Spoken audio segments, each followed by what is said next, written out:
a lovely evening in the Word of God. एक बार फिर से बहुत बहुत धन्यवाद। प्रभु यीशु मसीह के महान सामर्थ्य नाम में आप सबको मेरा अभिवादन। और मुझे मुझे विश्वास है कि हम लोग प्रभु के वचन को सुनने के लिए तैयार हैं। We are grateful to the Lord for giving us the Word of God in our own language and in so many other languages around the world.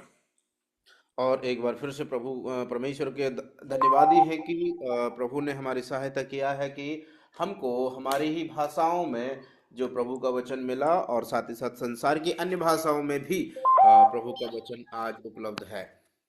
And God has given to us this wonderful treasure in earthen vessels, as the Bible says, and a book written on paper and given to us on ink.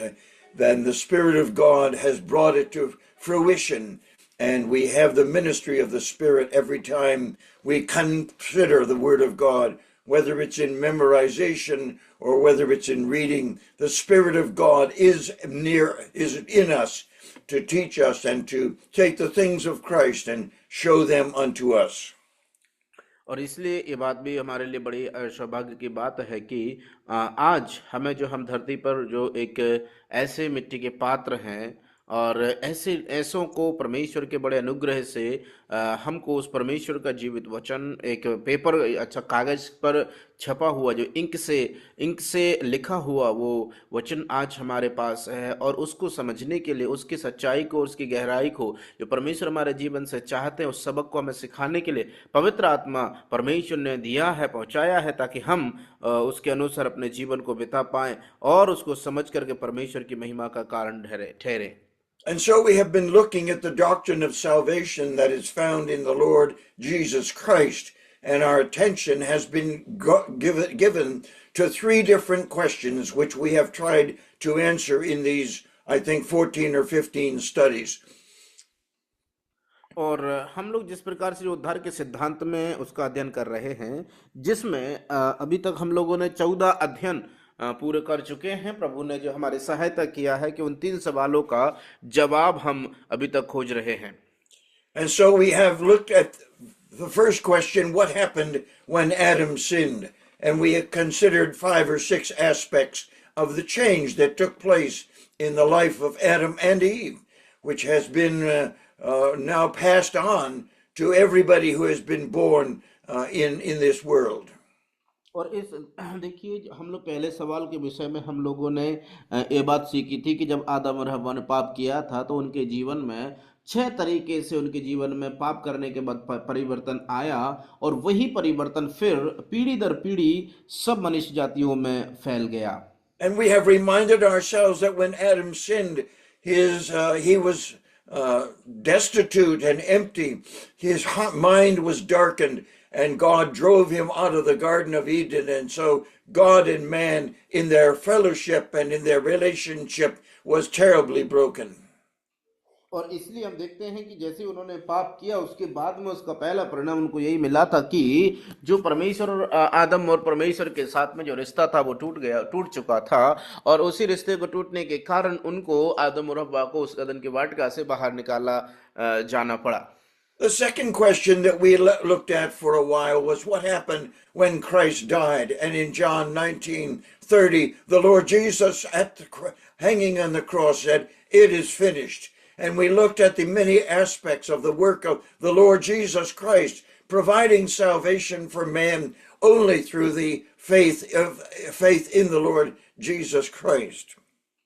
और इसलिए तो मेरे प्यारों, हम इस बात को देखते हैं कि दूसरा सवाल जो हम लोगों ने देखा था और सीखा था कि किस प्रकार से वो जो दूसरा सवाल था कि क्या हुआ जो यीशु मसीह जब क्रूस पर चढ़ाए जाते हैं, तो उसके उपलक्ष्य में हम लोगों ने यूहन्ना रचित सुसमाचार उसका 19 अध्याय का और उसकी जो 30वीं आयत में लिखा हुआ है कि यीशु ने वह सिरका लिया तो कहा पूरा हुआ। अर्थात प्रभु यीशु मसीह जब उस क्रूस पर चढ़े हुए थे, तो वहां पर प्रभु यीशु स्वयं इस बात को कहते हैं कि यह पूरा हुआ। We looked at 3 words under that question, what happened when Christ died? And those 3 words summarize what took place at the cross, where sin was, where Jesus Christ was, and where man was, reminding us of the concert of these three aspects of the work of Christ, so that we understand and know what God was doing and what man's responsibility was going to be. और इसलिए मेरे प्यारों हम लोग देखते हैं उसी सवाल के अंतर्गत हमने ऐसी चार पांच बातों को देखा था, सीखा था कि क्या होता है जब प्रभु यीशु मसीह उस क्रूस पर चढ़ाए गए थे। जब प्रभु यीशु मसीह उस क्रूस पर थे तो हम देखते हैं वहां पर उसके उपलक्ष्य में क्या होता है। तो उसके उपलक्ष्य में हमने तीन ऐसे वचनों को देखा था जो इस बात को दर्शाते हैं, तीन ऐसे तत्वों को, तीन ऐसे बिंदुओं को। पहला यीशु मसीह, दूसरा मनुष्य, तीसरा पाप। सो क्या होता है जब प्रभु यीशु मसीह उस क्रूस पर रहते, उन्हीं उसी के नजरिए से ये तीन बिंदुओं के आधारित हमने उस बात को देखने का प्रयास किया था तीन वचनों में। Those three words are redemption towards sin, reconciliation of man, and propitiation of God. और वो तीन शब्द कोई और नहीं है वरन एक है छुटकारा, दूसरा है मेल मिलाप, तीसरा है परमेश्वर के ने जो उनके लिए प्रायश्चित का बलिदान किया है। Those three great works summarize for us what God was doing in Christ for the sake of man and bringing salvation to a place where man could believe in the name and in the person and work of the Lord Jesus Christ and receive the blessing of redemption, of reconciliation, and propitiation. और इसलिए हम लोग जो छुटकारे के संबंध में पढ़ते हैं तो हम देखते हैं ये छुटकारे के प्रति परमेश्वर ने मनुष्यों के प्रति, मनुष्यों को छुड़ाने के लिए, मनुष्यों को बचाने के लिए वो कार्य प्रभु यीशु मसीह ने उस क्रूस पर चढ़ करके पूरा कर दिया है, जिसके द्वारा मनुष्य को प्राप्त हुआ परमेश्वर के साथ मेल मिलाप करना और परमेश्वर के ओर से उनके लिए जो प्रायश्चित का बलि चढ़ाया जाना। The third question that we have been looking at is the question, what happens when I believe? Because salvation is provided through the work of the cross, but then God reminds us through the words of the Lord Jesus Christ, go into all the world and preach the gospel. And the gospel, the good news that God has given to us, is that God has redeemed us from sin, that God himself is satisfied with the work of Christ, and that man has been changed from a position where he could not be saved to a position where now salvation is available to him. और इसलिए हम लोग इसी के उपलक्ष्य में हम लोगों ने इस बात को देखा था, तीसरा सवाल था कि क्या होता है कि जब मैं या कोई एक व्यक्ति उस सुसमाचार को ग्रहण करता है। सो हम लोग इसके उपलक्ष्य में इसकी बुनियादी तौर पर हम देखते हैं यह तो सुसमाचार को सुनाना ये परमेश्वर की ओर से एक आज्ञा के रूप में था। उन्होंने कहा कि तुम सारे संसार में जाओ और सब जाति के लोगों को सुसमाचार सुनाओ। सो ये जो सुसमाचार है, जब एक व्यक्ति पूरा उसको स्वीकार कर लेता है तो उसके जीवन में उस सुसमाचार को सुनने के तत्पश्चात, यीशु को ग्रहण करने के पश्चात उसके जीवन में कितनी अद्भुत आशीषें आती हैं, कितनी प्रकार के जो है उन्हें उसको आशीषें प्राप्त हो जाती हैं, हम इस बात को समझना है। And we have considered the answer to the question of what happened when Christ died on the cross is the finished work of the Lord Jesus Christ, in which he says in John 19:30, it is finished. और इसलिए जो उस सवाल जिसके उपलक्ष्य में हम लोग देखें कि क्या हुआ जब प्रभु यीशु मसीह क्रूस पर चढ़ाए गए, तो उसका जवाब में हम लोगों ने देखा कि यह पूरा हुआ। यह पूरा क्या हुआ, जिसको हम लोग यूहन्ना रचित सुसमाचार में 19 का 30वीं आयत में पढ़ते हैं। जब प्रभु यीशु मसीह क्रूस पर थे तो उन्होंने वो सिरका लेकर के उसके बाद कहा यह पूरा हुआ। उस मसीह के उस क्रूस पर उस कार्य को वो पूरा करते हुए हम लोग पाते हैं। And in answer to the question, what happens when I believe, we call that the saving work of God. And there are some 25 or 30 things that take place when a man believes the gospel of the Lord Jesus Christ and begins to experience the salvation that God has provided for mankind. और इसलिए हम इस बात को देखते हैं कि जब एक व्यक्ति प्रभु यीशु मसीह पर विश्वास करते हैं या यीशु मसीह को सुसमाचार को ग्रहण कर लेते हैं, तो जो तीसरा सवाल है वो ये है कि क्या हुआ जब एक व्यक्ति उस सुसमाचार पर विश्वास करता है या फिर यीशु मसीह को ग्रहण कर लेता है। सो हम लोग पाते हैं इस प्रकार से कि उस व्यक्ति के जीवन में वो ऐसे उन आशीषों के विषय में जो एक व्यक्ति यीशु को स्वीकार करने के बाद उसको मिलती हैं, हम देखते हैं लगभग 25 से 30 ऐसी आशीषें हैं, 25 से 30 ऐसी बातें हैं जिनके जीवन में उसे परमेश्वर की ओर से आशीष मिलती है।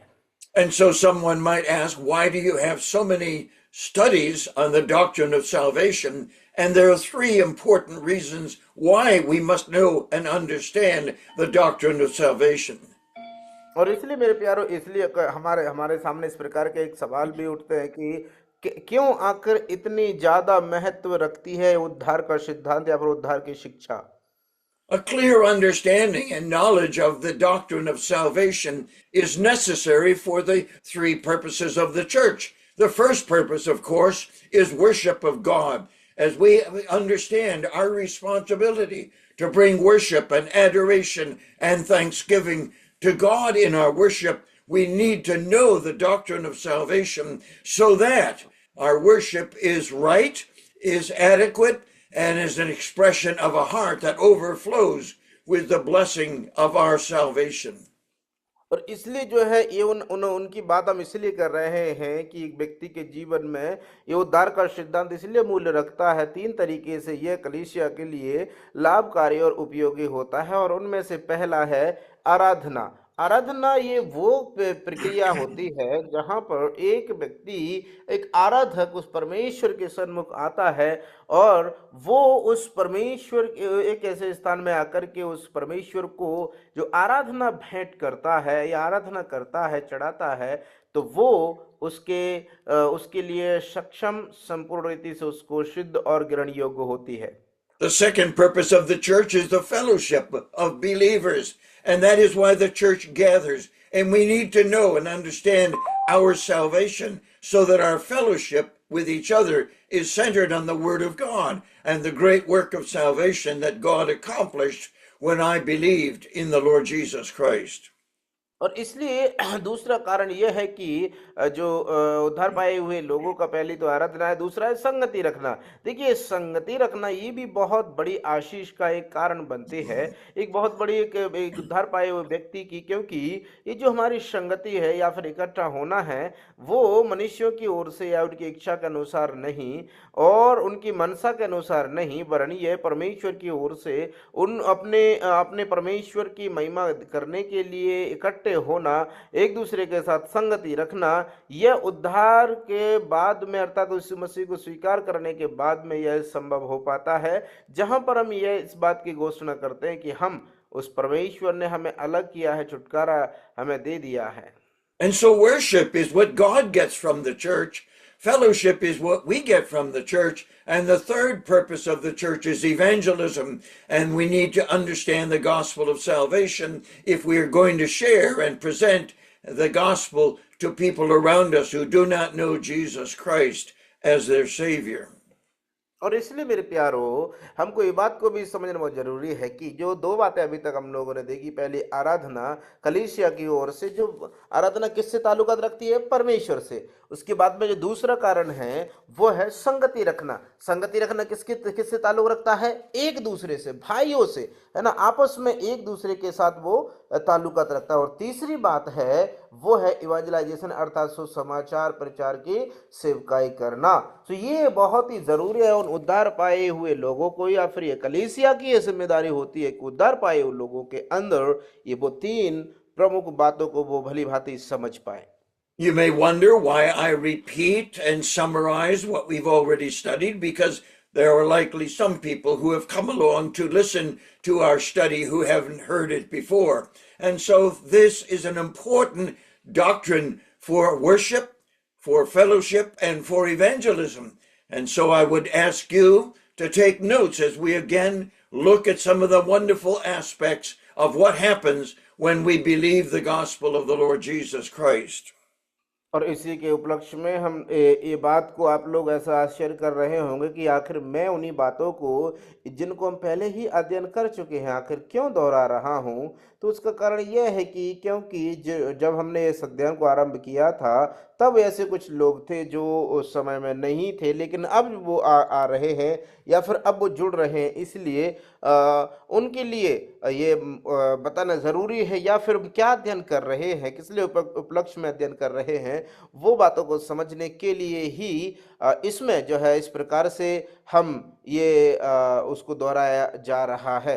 इसलिए आप लोगों के लिए बहुत ही अच्छी बात है जो पहले से जुड़े हुए हैं, आप लोग लिखें, नोट्स बनाएं और उसको अपने अध्ययन के लिए और फिर दूसरों को सिखाने के लिए उपयोग करें। In the long list of blessings that have been given to us and the operation of God in imparting his salvation to us, we looked at the word forgiven, reminding ourselves that the work of the Lord Jesus Christ on the cross gave God the freedom to forgive our sins when we believe the gospel of the Lord Jesus Christ. To know what it means to be forgiven is one of the greatest sources of peace in the life of a believer. एक व्यक्ति के, एक विश्वासी के जीवन में सबसे बड़ी शांति यही होती है, सबसे बड़ी शांति कुछ और नहीं वरन यही होती है कि जब एक व्यक्ति प्रभु यीशु मसीह पर विश्वास करता है तो उसके जीवन में उसके पापों से उसको क्षमा मिल जाती है।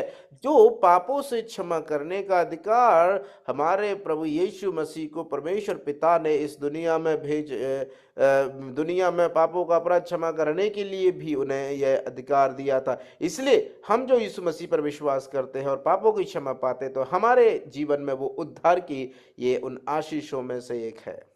So when we realize that we have been forgiven and our heart has been cleansed of all unrighteousness, then and only then does God prepare our hearts to receive the presence of God. And God, the Holy Spirit, comes to take up his residence. The person of the Lord Jesus Christ is given to us, and we call that regeneration or the imparting of life, the life of God into the heart and mind of every person who believes the gospel.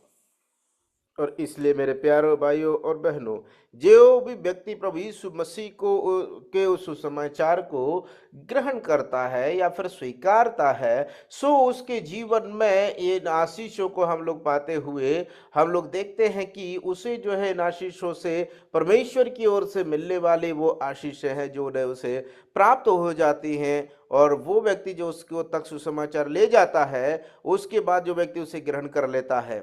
And we have used scripture. I haven't given them to you now, but you have taken notes. You will know the verses, and particularly regeneration in Ephesians chapter 2 and verse 1. We are reminded, and you hath he quickened or made alive, and he made us alive by giving us the person of the Holy Spirit and the person of the Lord Jesus Christ to dwell in our hearts. And we need to remind ourselves again and again by saying to God the Father, thank you for giving me the presence of Christ, the presence of the Holy Spirit in my life. और इसलिए हम इस बात को देखते हैं कि जैसे कि मैंने आपको जो लिस्ट दिया था कि जो सूची बना करके वचनों की मतलब कहाँ कहाँ वो बातें लिखी हुई हैं जिनको जो परमेश्वर हमें आशीषें देता है, उनमें से हम लोग देखते हैं एक इफिसियों के पत्री उसका 2 अध्याय उसकी पहली आयत में लिखा है कि और उसने तुम्हें भी जिलाया जो अपने अपराधों के और पापों के कारण मरे हुए थे। सो एक व्यक्ति जो भी यीशु मसीह के सन्मुख आकर के अपने पापों की क्षमा मांग करके उद्धारकर्ता के रूप में उसे ग्रहण करता है, सो उसके जीवन में सबसे पहला जो कार्य होता है कि वो जिलाया जाता है। वो उसकी आत्मिक या मुर्दा दशा में वो था, लेकिन अभी वो आत्मिक रूप से वो जीवित हो उठता है और पवित्र आत्मा क्या करता है, उसके अंदर आकर के उसको निवास स्थान बना करके वो परमेश्वर की महिमा के लिए परमेश्वर की ओर उसको लेकर के चलता है। And so we have laid the foundation again today of the great work of salvation. What happened when Adam sinned? What happened when Christ died? What happens when I believe? And we come today to the amazing work of God called adoption. And we have been adopted by God into the family of God, And that is a great doctrine that we need to understand this evening. और इसलिए मेरे प्यारे अजीजों, जिस प्रकार से हमको ये बात याद आती है, इस बात को हम लोग समझ पाते हैं कि क्या हम जैसे 3 सवालों के प्रति चर्चा कर रहे हैं, सो उनमें से हम लोग अभी इस बात को ये बात को समझना बहुत जरूरी है। उद्धार के सिद्धांत में जो है एक अद्भुत आशीष जो परमेश्वर की ओर से मनुष्य जाति को मिलती है, और वो है कि हमें जो है लेपालकपन की आत्मा हमें दी गई है। लेपालक मतलब हमें ले करके, किसी ने हमें अडॉप्ट करके हमें पालने के लिए, हमारे जीवन को बचाने के लिए उस कार्य को किया है। इसलिए ये बात हमारे लिए बहुत आवश्यक होती है कि हम उस लेपालकपन की जो आशीष है उसका सिद्धांत को गहराई रूप से समझें। And so, as we study the New Testament, we realize that God, in His infinite wisdom, refers to the adoption of believers a number of times and helps us to understand the significance of the word adoption as we find it in regard to our salvation. और इसलिए जब हम अपने उद्धार के विषय में इस बात को जब हम पाते हैं, तो हम ये बात को समझ पाते हैं मेरे प्यारों की, किस प्रकार से परमेश्वर ने वो कार्य हमारे लिए, उन कार्यों को हमारे लिए उसने किया है, जब हमें एहसास होता है। And so, as we look at this, we realize that this is the Christmas season for the world. And it's in that context that we read Galatians chapter 4, verses 4 to 6. Because God, in His wisdom, brings together the incarnation of the Lord Jesus Christ through the pen of Paul and links it to the adoption that we enjoy and appreciate in our relationship to the Father and in our relationship to each other in the family of God. और इसलिए जिस प्रकार से हम लोग इस बात को देखते हैं कि इफिसियों की पत्री उसका 4 अध्याय के अनुसार, उससे पहले कि हम इस बात को भी जानते हैं कि हमारा जो ये जो महीना है वो प्रभु यीशु मसीह के जन्म दिवस के विषय में जाना जाता है। लेकिन जब हम इस प्रकार से वचन में आते हैं 4 अध्याय का, और उसकी 13, 14, 15 आयत में हम जब उधर में आते हैं, तो हम उसके विषय में कि वो परमेश्वर हमारे लिए जो है क्या, किस प्रकार से आशीष का कारण बना, या फिर हमारे लिए पालकपन का जो आश्चर्य आशीष हमें दिया है, वो परमेश्वर ने किस प्रकार से हमारे नए बनाने के द्वारा उसे पूरा करते हैं। It doesn't take a theological education for us to understand that there is a huge difference between a servant who serves in a family and a son who is born into that family. And to realize and understand that is part of the learning experience of this great word, adoption. और इसलिए ये जो छुटकारे का, ये जो लेपालकपन का जो बात कार्य है या फिर जो आशीष है, वो हमको समझना बहुत ही आवश्यक हो जाता है। क्योंकि एक परिवार में एक जो नौकर होता है या दास होता है, जो वो जन्म से ही काम कर रहा होता है, और एक बच्चा जब उस परिवार में, उस घर का, परिवार का वारिस जब जन्म लेता है, तो उस प्रकार उसके साथ किस प्रकार से उसके अधिकार में, उसके रवैये में कितना फर्क होता है, वो बात को हम लोग समझ सकते हैं। और वही बात हमें समझने के लिए काफी होती है, मददगार साबित होती है कि उसका मतलब क्या निकल करके आता है, लेपालकपन का मतलब क्या होता है। And so Galatians chapter 4 and verse 4 give us an introduction to understand that great transaction. It says, "But when the fullness of time was come, God sent forth His Son, born of a woman, born under the law, that He might redeem those who were under the law." और इसीलिए जब हम लोग उसका उसी का वचन जब हम लोग पढ़ते हैं, वचन में तो लिखा हुआ है कि वो उसने अपने ही इकलौते पुत्र को भेजा ताकि उनको वो खींच लाए जो व्यवस्था के अधीन थे और व्यवस्था में डूबे हुए थे। And verse 5 is a verse that helps us understand the connection between redemption, which we studied many, many months ago, and the idea of adoption, because it says that the Lord Jesus Christ came in verse 4 in order to redeem those who are under the law, that we might receive the adoption of sons. और इसलिए हम लोग जब इफिसियों की पत्री is that sir Ephesians, book of Ephesians, और You read the verses, no? Which book? Galatians 4, verse 5, 4, 5, and 6. Okay okay, thank you.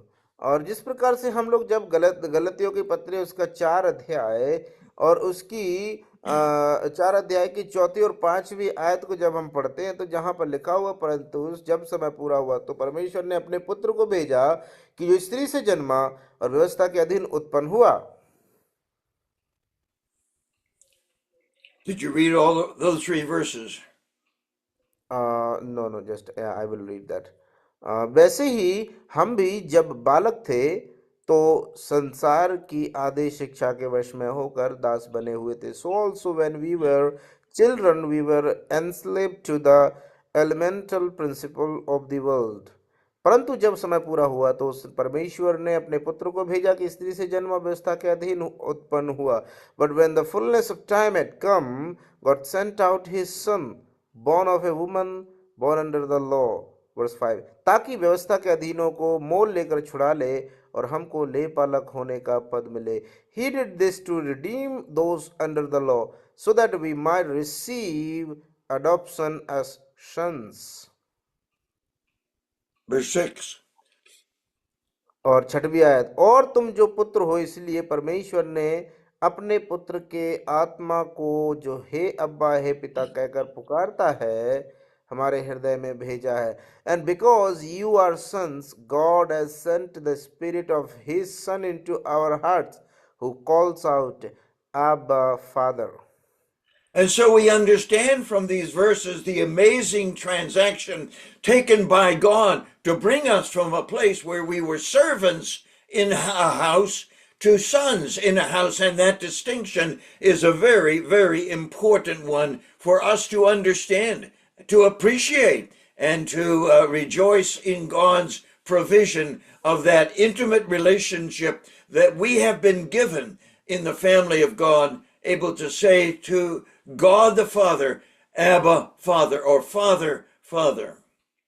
और इसलिए मेरे प्यारो, इसलिए ये बात को हमको समझना बहुत जरूरी है कि इस वचन अनुसार हम लोग इस बात को समझते हैं कि जब एक व्यक्ति प्रभु यीशु मसीह पर विश्वास करते हैं तो उनके जीवन में जो आशीष मिलते, देखो ये फर्क ये होता है कि जैसे एक घर में मालिक है और मालिक का बेटा है और उसी घर में एक नौकर है। सो नौकर और मालिक को देखिए, नौकर जो है वो मालिक उस नौकर को अपना ले पालक पुत्र ले लेता है और उसको पाल करके उसको बेटे का अधिकार दे देता है, या उसे उसके उसके बेटे का रूप में उसे स्वीकारता है और उसे वो अधिकार मिल जाता है। सो यही वो व्यक्ति फिर उनको मालिक को जो है वो अब्बा या पिता कह करके उसे कहता है। वैसे ही हम भी जो प्रभु यीशु मसीह पर विश्वास करते हैं उन्हें भी वही आत्मा, वही सामर्थ, वही मिलता है जो अब्बा पिता कहकर पुकारता है।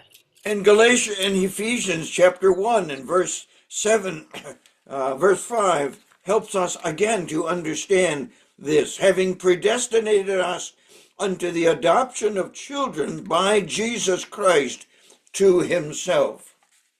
और इसीलिए जब हम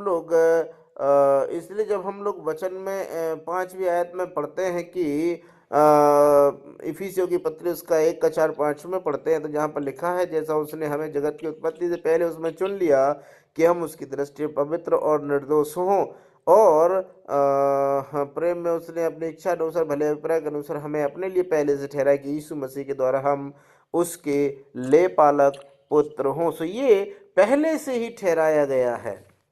In Romans chapter 8 and verse 15, we have another reference and a reminder to us of the blessing of our salvation. और इसलिए हम लोग जब रोमियो की पत्री उसका book of Romans sir, Yes, Romans 8:15. और जब हम रोमियो उसका 8 का 15 जब हम पढ़ते हैं तो जहां पर लिखा है, क्योंकि तुमको दासत्व की आत्मा नहीं मिली पर कि फिर भयभीत हो, परंतु लेपालक पर की आत्मा मिली है जिससे हम हे अब्बा हे पिता कहकर पुकारते हैं। And then verse 23 of Romans chapter 8. और उसी का 8 का 23वीं आयत को भी जब हम पढ़ते हैं तो वही लिखा हुआ है, और केवल वही नहीं पर हम भी जिनके पास आत्मा का पहला फल है आप ही अपने में कराहते हैं और लेपालक होने की अर्थार्थ अपनी देह के छुटकारे की प्रतीक्षा करते हैं। So the picture is drawn from us, from the pen of Paul, to help us understand that we were bond slaves in a house that is the nation of Israel, particularly in the book of Galatians, and they were bond slaves which had been bought or sold. And then what amazing happened is that God, through the work of the Lord Jesus Christ on the cross, made it possible for those bond slaves to become sons of God, daughters of God, and children of God by believing in the Lord Jesus Christ. और इसलिए मेरे प्यारो ये बात को भी हमें समझना बहुत जरूरी है कि ये एक बार एक क्षण एक समय ऐसा था कि वो जो है बंधुआ दास या गुलाम के रूप में थे, और वो बंधुआ दास और गुलाम के रूप में होने के कारण ही जो है उनको उनकी दशा में प्रभु यीशु मसीह आकर के उन्हें जो है उन्हें ले पालक पुत्र होकर के उनके वो अधिकार दे करके वो परमेश्वर के साथ उन्होंने उनका मेल कराया है। इसीलिए उन्हें ले पालक पर की जो आत्मा मिला है, उन्हें जो पुत्र होने का अधिकार मिल जाता है। We could use a sanctified imagination to try to grasp exactly what would happen in a family where the master had a servant that he had bought at the slave market. And what happened was that he brought that slave to his house, and eventually he adopted that slave into the family of God, and he became an heir and a joint heir with maybe the other children, and was placed in a position of exaltation from being a bond slave to own nothing, to be nothing except a slave, and then to be called a son in that family. और देखिए उस परिवार में मान को चलिए एक समय ऐसा था जहां पर ऐसी उस व्यक्ति से वो हमेशा इस ऐसे स्थान पर रहा करता था जहां पर एक बंधुआ दास के रूप में वो काम किया करता था, और उस जिसमें जहां पर भी वो काम किया करता था या काम करने के लिए जाता था वहां पर उसे जो है एक बंधुआ दास के रूप में व्यवहार किया जाता था। लेकिन अब जब उसको जो है इस प्रकार से उन्हें लेपालकपन की जो आत्मा मिल जाती है, ये देखिए हमको किस प्रकार से परमेश्वर ने आशीषित किया है। हमको इस प्रकार से परमेश्वर ने आशीष किया है कि हमें जो है वो प्रभु यीशु मसीह के द्वारा उसकी आत्मा के जरिए से लेपालकपन की अब आत्मा दे करके हमें जो है उन आशीषों से उसने भर दिया है।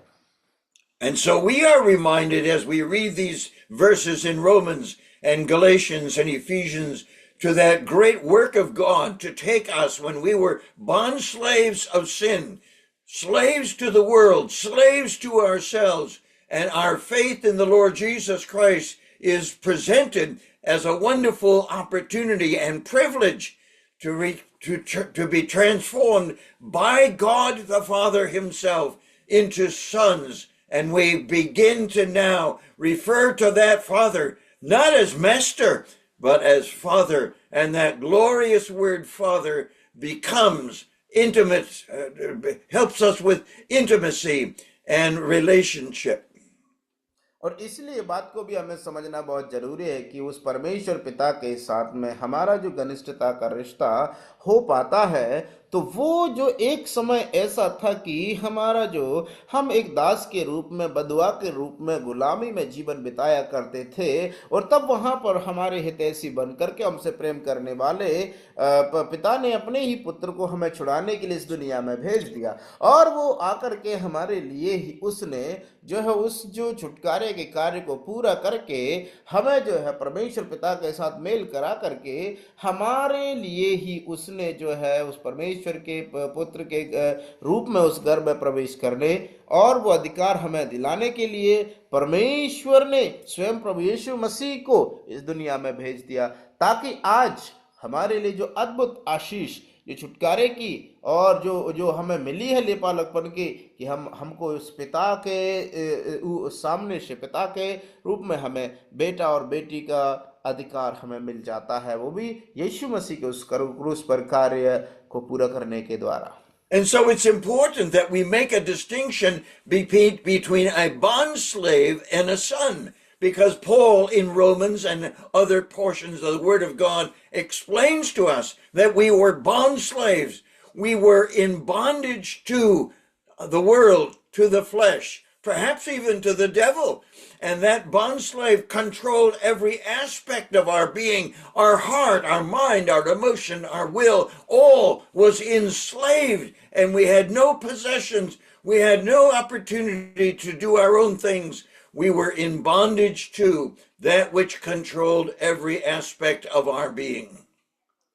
और इसलिए मेरे प्यारो हमारे लिए भी ये बात के इसमें कोई ये बात नहीं है, वरन हम देखते हैं कि ये बात को समझते हैं कि परमेश्वर ने हमें जो है इस बात को क्लियर हमको समझने की आवश्यकता है कि एक जो बंधुआ दास होता है उसके बीच में और एक पुत्र होता है उसके बीच में जो भिन्नता है या फिर जो अंतर होता है उसको समझने के लिए बहुत बहुत आवश्यकता होती है, जो कि इस बात को वो प्रमाणित करता है, इस बात को वो सत्यापन करता है कि परमेश्वर किस प्रकार से हमारे लिए उस कार्य को जो पिता परमेश्वर ने किया है हमें स्मरण दिला करके उसका उसमें आनंदित होकर के परमेश्वर में सांत्वना को महसूस कराता है। That principle is described in Galatians chapter 4 and verse 3. It says, we were in bondage to the world, and everyone who does not know Jesus Christ has never been born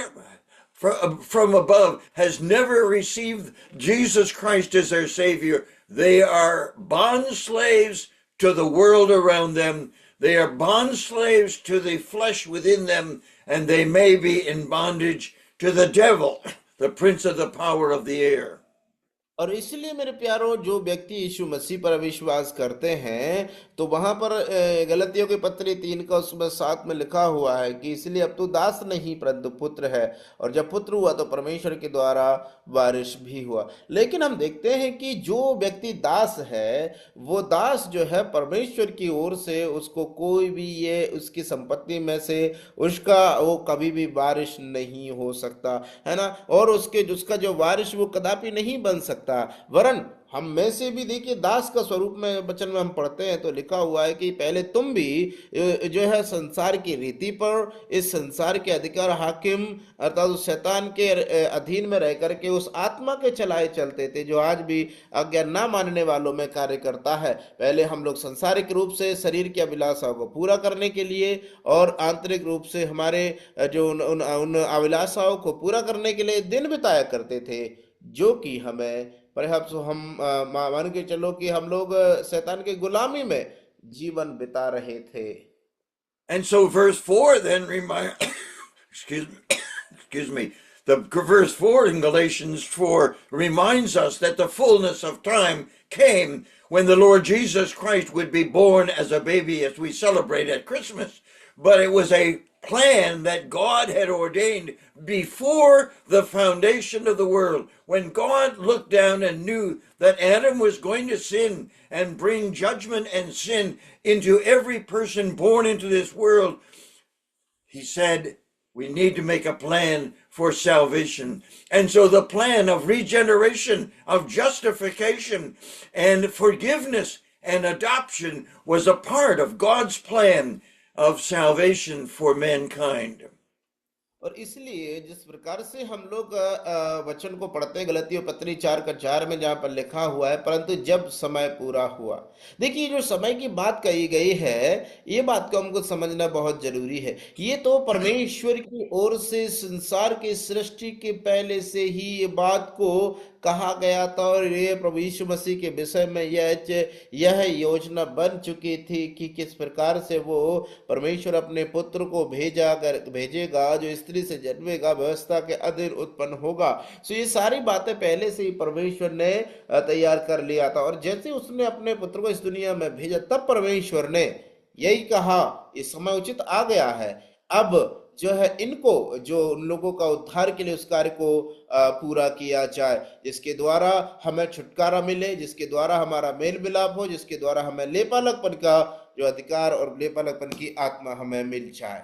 And so this verse 4 in chapter 4 reminds us that God in his wisdom waited 4,000, maybe 6,000 years from the sin of Adam all the way till the birth of the Lord Jesus Christ, if he waited that long to provide an answer to the sin of Adam.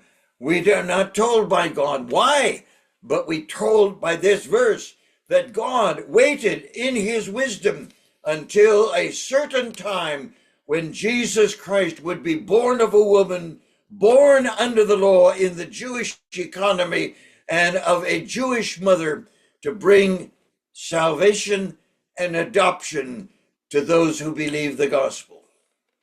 और इसलिए मेरे प्यारो, ये बात को हमें समझना बहुत ही जरूरी है। देखिए, जब हम उस सुसमाचार पर विश्वास करते हैं, उससे पहले ही, है ना, संसार की सृष्टि से पहले ही प्रभु यीशु मसीह के जन्म का या फिर उनके आने का जो है योजना प्लान बन चुका था। और हम देखते हैं कि उस योजना को पूरा करने के लिए यीशु मसीह का जन्म होने के पहले लगभग परमेश्वर ने 5 साल, 5,000, 6,000 वर्षों तक वो प्रतीक्षा करता रहा। जब तक, कब तक? जब तक उसका पुत्र स्वयं इस दुनिया में न आए और स्त्री के द्वारा वो जन्म ना ले और सब मनुष्य जाति को लिए पाप का छुटकारे का काम ना कर ले। तो इसीलिए हम यीशु मसीह में देखते हैं कि वो व्यक्ति जो यीशु मसीह के पास या यीशु मसीह में आते हैं, उनके जीवन में ये कार्य होते हैं। And so these verses are very profound in telling us that God, the Father, sent forth his only begotten Son, John 3:16, in order that he might redeem those who are under the law. He sent him to the Jewish nation. And so Matthew, Mark, and Luke tell us of the kingdom that the Lord Jesus Christ was offering to the nation of Israel. And he was rejected and crucified and raised from the grave. और उसके बाद हम लोग इस बात को भी देखते हैं कि हम देखते हैं कि इसीलिए वो परमेश्वर ने अपने ही पुत्र को भेजने के विषय में यूहन्ना 3:16 हमको स्मरण आता है। इसलिए कि क्योंकि परमेश्वर ने जगत से ऐसा प्रेम रखा कि उसने अपना ही इकलौता पुत्र भेज दिया। और साथ ही साथ हम लोग इस बात को देखते हैं कि वो हम इसीलिए इस दुनिया में भेजा गया। खासतौर से हम लोग पाते हैं कि यीशु मसीह यहूदियों के पास जो है वो भेजा गया था पहले। We must admit that we were in bondage to the world. And can you again imagine in your mind a bond slave in a house, and he had called the head of the house master, and he had, for years he had said, "Master, what do you want me to do today? Master, what shall I do tonight? Master." And then all of a sudden the father of the master of this servant, this bond slave, said, "I would like you to become my son." और देखिए मेरे प्यारो, देखिए जब एक जो बंधुआ दास होता है वो उसके घर में काम करता रहता है, सो वो जो बंधुआ दास होता है वो हर समय यही अपने स्वामी से, मालिक से पूछेगा, मालिक आज मुझे क्या करना चाहिए, मुझे सुबह के समय क्या करना है, मुझे शाम के समय क्या करना है, मुझे ऐसा कौन सा काम करना चाहिए जो आप मेरे लिए रखे हैं या फिर देना चाहते हैं। और इस प्रकार की जो है ये प्रक्रिया ये चलती रहती है, चलती रहती है, चलती रहती है। कब तक? जब तक ये स्वयं ही इस प्रकार से उसका मालिक ना कहे कि तू मेरा पुत्र है। And so each one of us who have believed the gospel, even those of us who are not Jewish, we have gone through the same wonderful blessing and realized that when we put our faith and trust in the Lord Jesus Christ, whereas we used to refer to God as our master, for the first time in our life, we go to the same person and we say, "Father, Father, thank you for adopting me in your family." And the Father responds by saying, you have the authority now to say, "Father," to me. What a transformation. What an adjustment of his mind from saying "Master" to saying "Father." और देखिए मेरे प्यारो, उसके जीवन में कितना अद्भुत बदलाव होता है। देखिए वो व्यक्ति, एक बंधुआ जो दास होता है, वो सदियों से, सालों से यही कहता चला आया कि मास्टर या मालिक, मालिक या स्वामी, स्वामी वो हमेशा कहते रहता था। लेकिन एक सॉरी, एक समय जब ऐसा आता है कि जब वो जो मालिक है उस व्यक्ति को, उस बंधु दास को यह कहता है कि तू मेरा दास नहीं वरन मेरा पुत्र है। मैंने तुझे ले पालक करके ले लिया है, मैंने तुझे गोद ले लिया है और इसलिए तू मेरा पुत्र है। और देखिए, ये देखिए उस व्यक्ति के मन में कितना ज्यादा परिवर्तन, एक उत्साह पूर्वक परिवर्तन से भर जाता है। कब? जब वही आदमी व्यक्ति, जो वो दास, उसके मन में सदियों से वो पुकारते चला आता था, मालिक मालिक, स्वामी स्वामी। आज उसको ये अवसर मिला उसको पिता कहने का, हे अब्बा पिता कहकर के उसे पुकारने का अवसर मिल जाता है। And the Bible helps us understand that way back in John chapter 1, verse 12. As many as receive him, that is the Lord Jesus Christ, to them he gave the authority to be called the children of God, or the sons of God, or the daughters of God.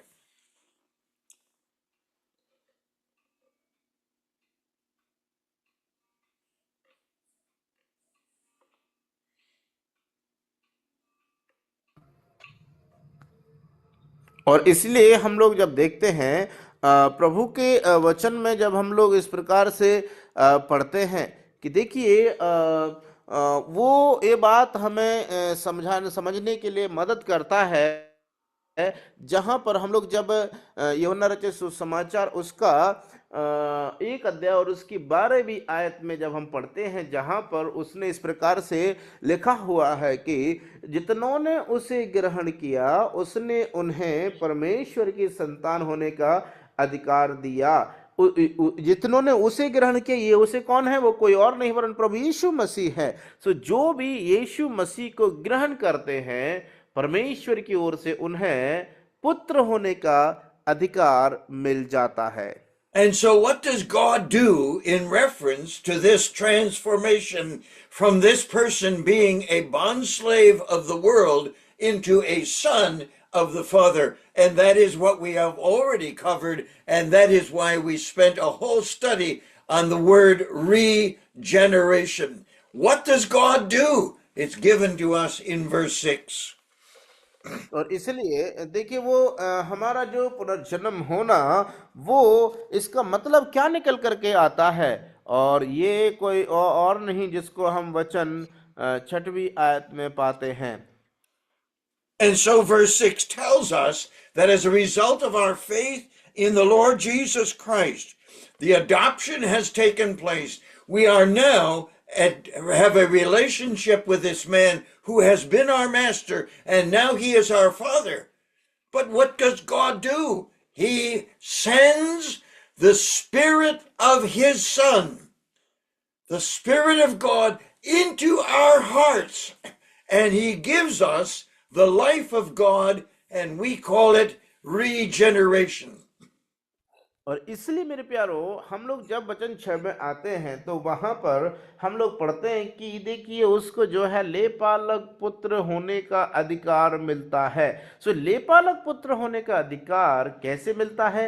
देखिए वही व्यक्ति है जो सदियों सदियों से यही पुकारते चला आ रहा था, यही बोलते भी चला आ रहा था कि किस प्रकार से वो व्यक्ति जो है उसको मालिक, स्वामी, मालिक करके पुकारता था। लेकिन अभी उसको जो है लेपालक पुत्र होकर के जैसे ही उसको स्वीकारता है, जो मालिक उसे उसको जो है स्वीकार करके उसे पुत्र होने का अधिकार दे देता है, अब उसको मालिक मालिक कहने की जरूरत नहीं, वरन वो अब्बा पिता कह करके पुकार सकता है। और ये अब्बा पिता वो कैसे पुकार सकता है?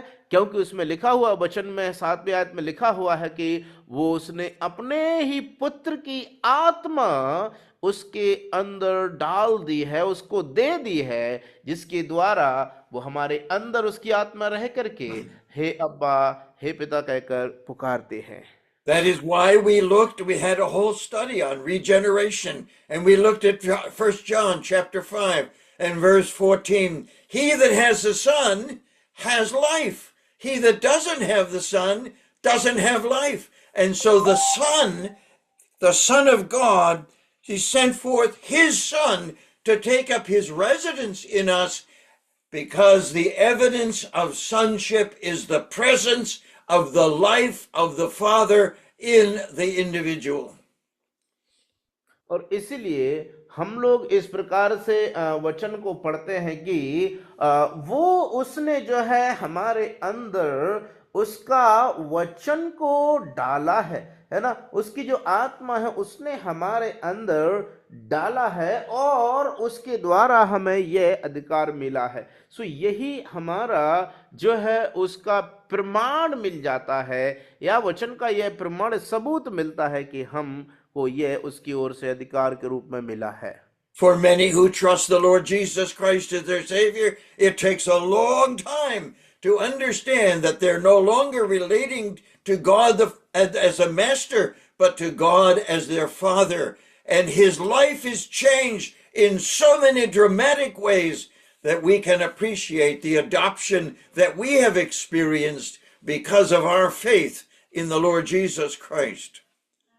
और इसलिए मेरे प्यारो ये बात को भी हम समझते हैं कि क्योंकि ये हमको किसी और के आधारित नहीं वरन हमारे विश्वास के आधारित ही ये हमको प्राप्त हुआ है, जो परमेश्वर के वचन पर हम विश्वास करते हैं।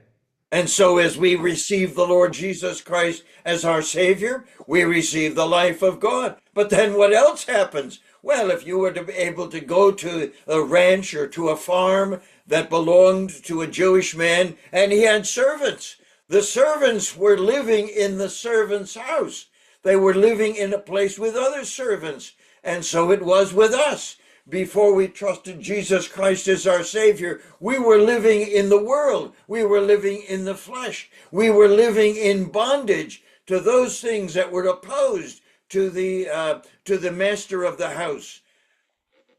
और इसलिए देखिए प्रभु यीशु मसीह में वचन में को उसको विश्वास करने के पहले हम जो है इस घर में तो थे या फिर संसार में तो हम रहते थे, लेकिन हम संसार में रहते हुए हमको पुत्र या और पिता का वो पिता कहने का और पुत्र होने का अधिकार कदापि ना मिला था, क्योंकि हमको जब तक उसका वो आत्मा पुत्र का आत्मा ना दिया गया तब तक हमको जो है इस प्रकार से दास के रूप में, बंधुआ दास के रूप में हम जीवन बिताया करते थे। कब तक? जब तक हमको हमें उस परमेश्वर का वचन का नहीं दिया गया था या फिर हमने जब उस पर विश्वास नहीं किया था, तब तक संसार में हम रहते तो थे, लेकिन हमें वो पुत्र होने का अधिकार या पिता कहने का हक हमें नहीं मिला था।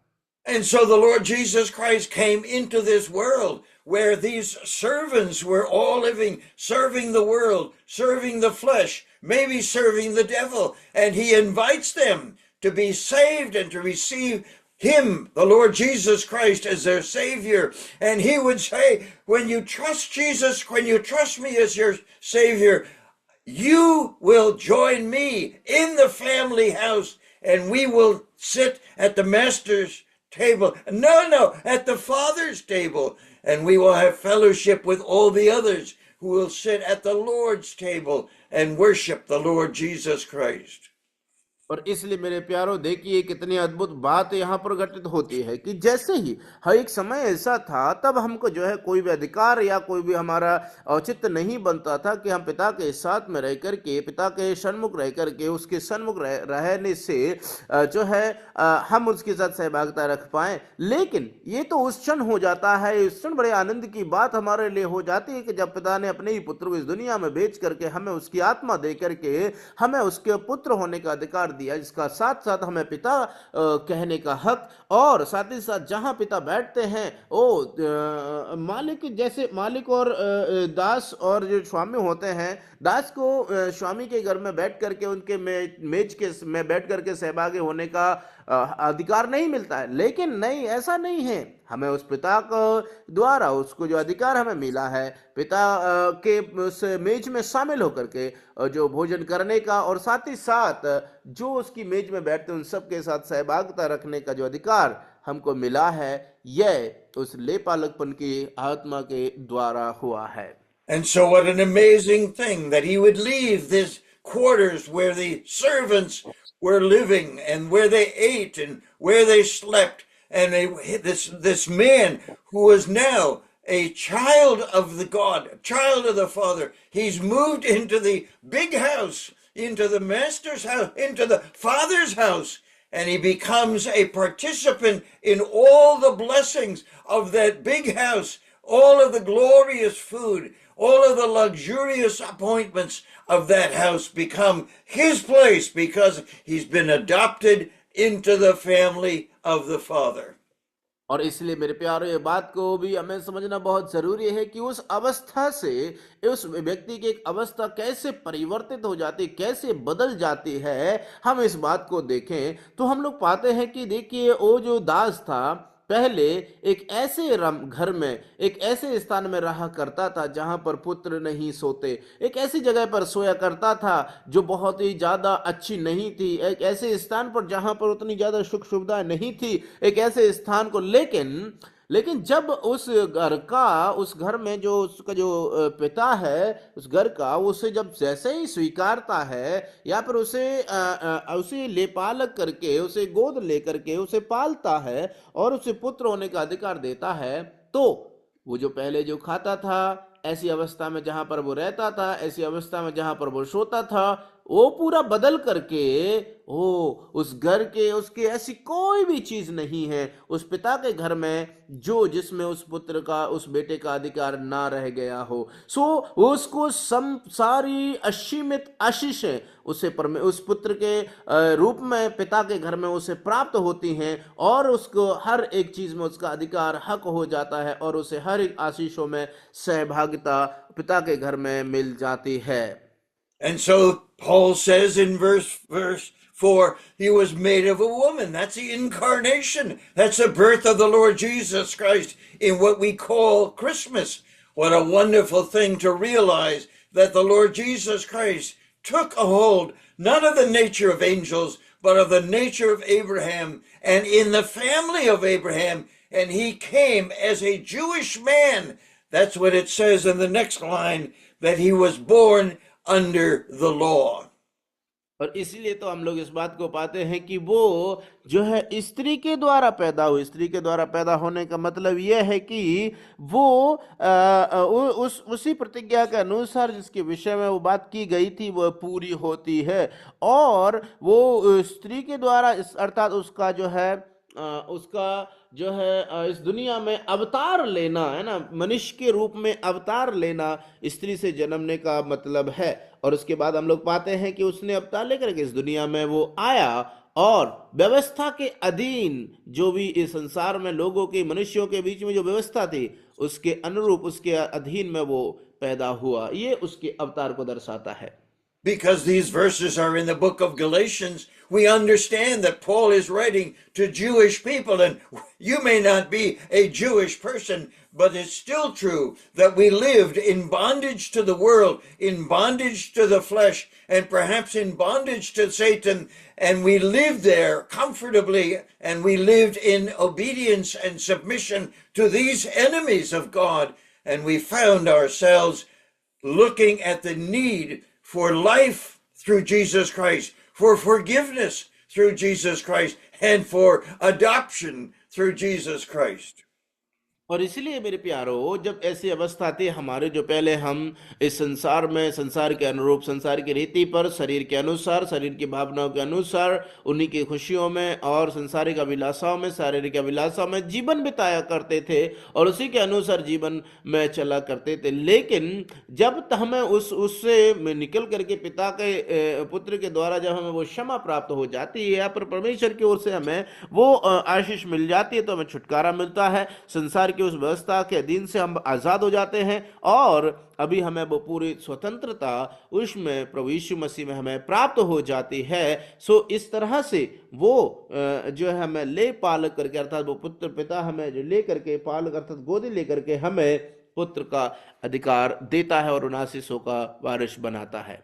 And so we must again imagine in our minds one of the servants in the servants' quarters on this big farm or this big ranch, and he's lived under the authority of the master. And every morning he would leave the world, the bedroom, the house that he was living in with the other servants, and he would go to the master and say, Master, what shall I do today? And the master would give him the 10 commandments, and he would give him the law of the Jews. And he says you've got to obey these, you've got to obey these laws. This is what you must do today. और मेरे प्यारो, इस प्रकार से हम लोग पाएंगे, अगर उसी प्रकार की व्यवस्था से, पुरानी व्यवस्था के अधीन में जब चलते, तो हम लोग क्या होते, जैसे ही कोई भी व्यक्ति जो है एक घर में अगर उसको पुत्र के रूप में लिया जाता, तो क्या होता, पुत्र को जैसे ही घर में लाया जाता, पिता दौड़ करके जाता, जा करके जो है पुत्र जो है पिता से जो व्यवस्था उसे दी गई हैं, वो व्यवस्थाओं की पटियों को लेकर के आता, और And so वो that's the experience.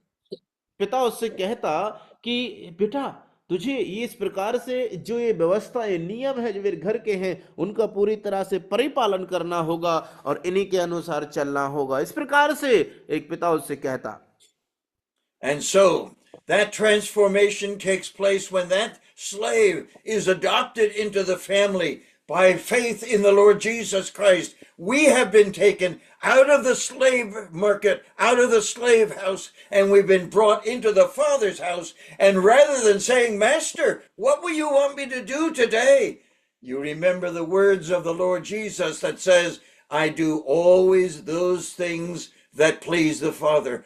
And now, as a son in the house, he is driven not by the law, but by love.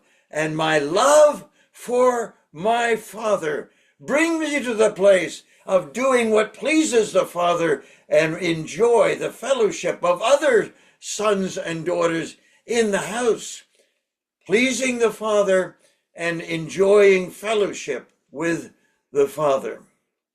और इसलिए मेरे प्यारो, अगर इस प्रकार से व्यवस्था के अधीन या व्यवस्था के अधीन चलते, तो इस प्रकार से हमको चलना होता। और एक जो दास होता है एक घर में, जैसे ही उसको उसके जीवन में वो हर समय, मालिक मुझे क्या करना है, मालिक मुझे इस समय शाम को क्या करना है, सुबह क्या करना चाहिए, इस प्रकार से वो पूछ पूछ करके मालिक के अनुसार अनुरूप कार्य करता। लेकिन जब उसी दास को, उसी बंधुआ दास को या गुलाम को जो है उसी परिवार में जब गोद ले लिया जाता है या उसको जो है लेपालक करके उसको अधिकार मिल जाता है, तो अभी याद रखो जो मैंने आपको बताया था कि वो पहले व्यवस्था के अधीन रहा करता था, लेकिन याद रखोगे जैसे ही वो जब उसको पुत्र के अधिकार से मिल जाता है, तो क्या होगा, प्रभु यीशु मसीह के शब्द मुझे याद आते हैं, जहां पर वो प्रभु यीशु मसीह कहते हैं कि मैं वही करता हूं जो मेरे पिता को ग्रहण योग्य होता है, जो मेरे पिता को प्रसन्न करने वाली बात होती है। जो पुत्र है, वो जो एक समय दास था, हर समय पूछा करता था कैसे चलना है, व्यवस्था के अधीन था, लेकिन अब वो व्यवस्था से आजाद होकर के वही करता है जो उसके पिता को प्रसन्न करने वाली बातें होती हैं, और वो इस प्रकार से अपने जीवन में उन आशीषों को प्राप्त करता है। And so what an amazing transformation takes place after a lifetime of living in the world, in bondage to sin and in bondage to the flesh. We are introduced to the Father's house, and we become a part of the assembly of God's people, and we spend our time in worship, the one who saved us and brought us out of the bondage of the slave house into the glorious liberty of the children of God. And we receive the fellowship, and we have the opportunity of being blessed with all the spiritual blessings in that assembly and in that house where the Father lives and where the Son is Lord. और इसलिए मेरे प्यारो, ये बात को हमको समझना बहुत जरूरी है। ऐसे समय जब हमारे जीवन में था, लेकिन हमको जो इस प्रकार से उस पिता की ओर से मिलने इन आशीषों के कारण, अधिकार पुत्र का मिलने के कारण हमें जो है वो इतना परिवर्तन हमारे जीवन में, इतना अद्भुत बदलाव हमारे जीवन में आ जाता है, परिस्थिति हमारे जीवन में बदल जाती हैं कि हम सीधे दास से पुत्र के रूप में आ जाते हैं। पुत्र के रूप में हमको स्वीकारा जाता है, मान सम्मान रखा जाता है, और पुत्र के रूप में ही हमको जो इस प्रकार से आगे को हमारे साथ में व्यवहार किया जाता है, और पिता का जो भी अधिकार रखता है जिन चीजों पर, उस पर पुत्र का भी अधिकार हो जाता है। और इस प्रकार से वो आजाद आजाद होकर के की अवस्था से, बंधुआई की अवस्था से वो आजादी की अवस्था में वो आ जाता है, जो एक घर में उसे पुत्र के रूप में आनंद करने के लिए मिलती है। So have you ever, in your Christian experience, thanked the Father for bringing you out of the world where you were a slave, a bond slave to sin, and brought you into the house, a Father's house, to enjoy all the blessing? Have you said, thank you for adopting me into your family, and I, together with the other brothers and sisters in this family, enjoy worship, offer fellowship to each other, and share the gospel with those who are not sons? और इसलिए मेरे प्यारो, एक सवाल, एक चुनौती आपके सामने है, आपके लिए। क्या आपने कभी भी इस बात के लिए उस पिता को धन्यवाद दिया है? क्या बात के लिए?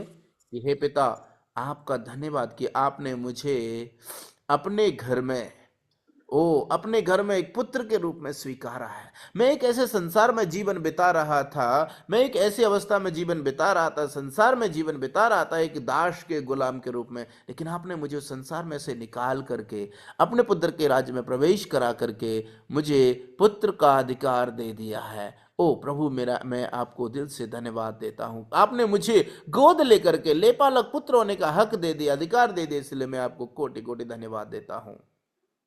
Don't you think we ought to say thank you? Yes, we have to.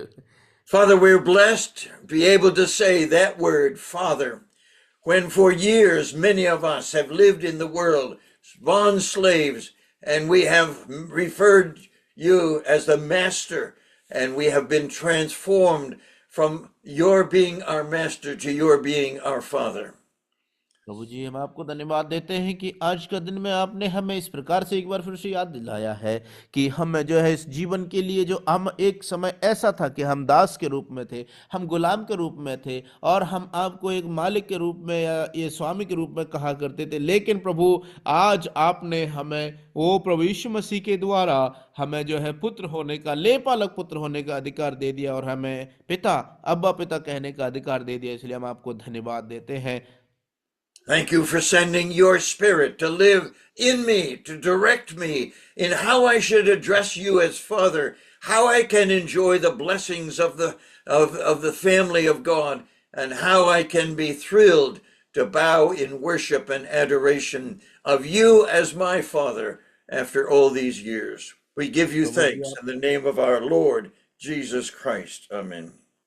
प्रभु जी, हम आपको धन्यवाद देते हैं कि आपने मुझे इस प्रकार से अपने ही पुत्र की आत्मा दे करके मुझे अपने ही पिता के राज्य में प्रवेश कराया है, और मुझे आशीषित किया है कि जो पिता के हैं उनके साथ मेरी सहभागिता हो जाए, जो पिता का जो वस्तुएं हैं वो मेरा भी अधिकार में आ जाए, और जो पिता के साथ में मैं संगति सहभागिता रखते हुए आपके लिए जीवन बिताने पाऊं। आपने मुझ जैसे इस व्यक्ति को इतना आशीषों से नवाजा है ताकि मैं आनंदित होकर के अपने जीवन को बिता पाऊं, इस बात की याद में कि मैं अब बंधुआ दास नहीं, वरन एक पिता के बड़े बड़े बड़े घर के पिता के एक पुत्र का अधिकार आपने मुझे दिया है। इसलिए मैं आपको दिल से, कोटि कोटि दिल से धन्यवाद देता हूँ इस अधिकार के लिए, इस आशीषों के लिए, और आपने मुझे अधिकार दिया उसके लिए धन्यवाद। प्रभु यीशु मसीह के नाम में परमेश्वर पिता आपको धन्यवाद की भेंट अर्पण करते हैं। आमीन।